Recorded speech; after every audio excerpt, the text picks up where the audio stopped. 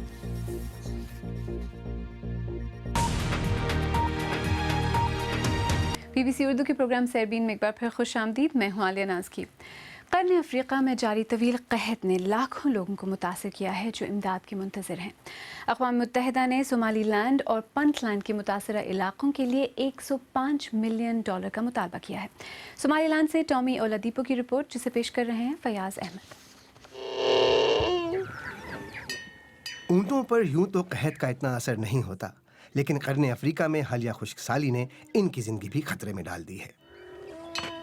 یہ اونٹ ہڈیوں کا ڈھانچہ بن کر رہ گئے ہیں، نہ مالک کے لیے دودھ ہے نہ اونٹ کے بچوں کے لیے۔ صومالی لینڈ کی دہی آبادی دودھ اور گوشت کے لیے اپنے مویشیوں پر انحصار کرتی ہے۔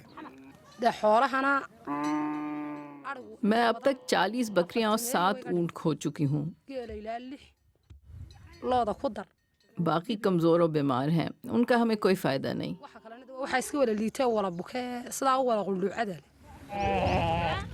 یہاں سے کچھ ہی دور ایک اور آبادی ہے جہاں اسی طرح کے حالات سننے کو ملتے ہیں۔ ان کی یاداشت میں یہ قحط سب سے کڑا ہے۔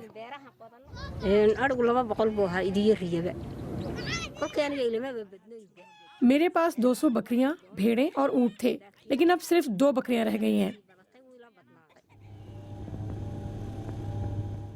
گزشتہ چند برسوں میں بارش کی کمی نے اس خطۂ زمین کو شدید نقصان پہنچایا ہے۔ قحط نے یہاں کے باسیوں کے لیے شدید خطرات پیدا کر دیے ہیں۔ پچھلے 2-3 ہفتوں میں یہاں کچھ بارش ہوئی ہے، جس کی وجہ سے یہ سبزہ دیکھا جا سکتا ہے، لیکن بارش سے مردہ جانوروں کے ڈھانچے بھی بہہ کر یہاں آ گئے ہیں۔ ان ڈھانچوں کی تعداد سے قحط کی شدت کا اندازہ لگایا جا سکتا ہے۔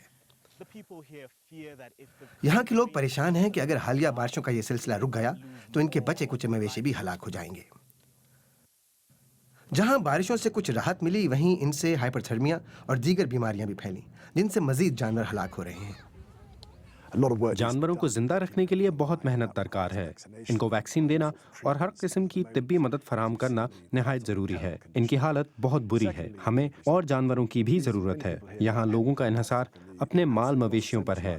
اب اتنے مال مویشی باقی نہیں رہے کہ مستقبل میں ان کا گزارا ہو سکے۔ لیکن زمین پر تازہ نمی کسانوں کے لیے امید کی ایک کرن ہے۔ جو دام دے سکتے ہیں وہ ٹریکٹر کے ذریعے اپنی زمین پر ہل چلوا رہے ہیں۔ ان سخت حالات میں یہ ان کے لیے زندگی کا نیا پیغام بن سکتا ہے۔ ٹامی اولادیپو کی رپورٹ۔ اور پاکستان میں انٹرنیٹ پر خاصی مقبول قندیل بلوچ نے نہ کوئی مشہور گانا گایا ہے، نہ مقبول ڈرامے یا فلم میں اداکاری کی ہے، نہ وہ نامور ماڈل ہیں، لیکن مشہور پھر بھی ہیں، خاص طور پر نوجوان طبقے میں جو سوشل میڈیا کا استعمال کرتے ہیں۔ بعض لوگوں کا کہنا ہے کہ یہ زمانے کی نشانی ہے، بعض کہتے ہیں کہ قندیل بلوچ نڈر ہیں۔ نامہ نگار امبر شمسی نے جاننے کی کوشش کی کہ کیا قندیل بلوچ ایک سوشل میڈیا سٹار کا نام ہے یا ایک معاشرتی سنگ میل کا۔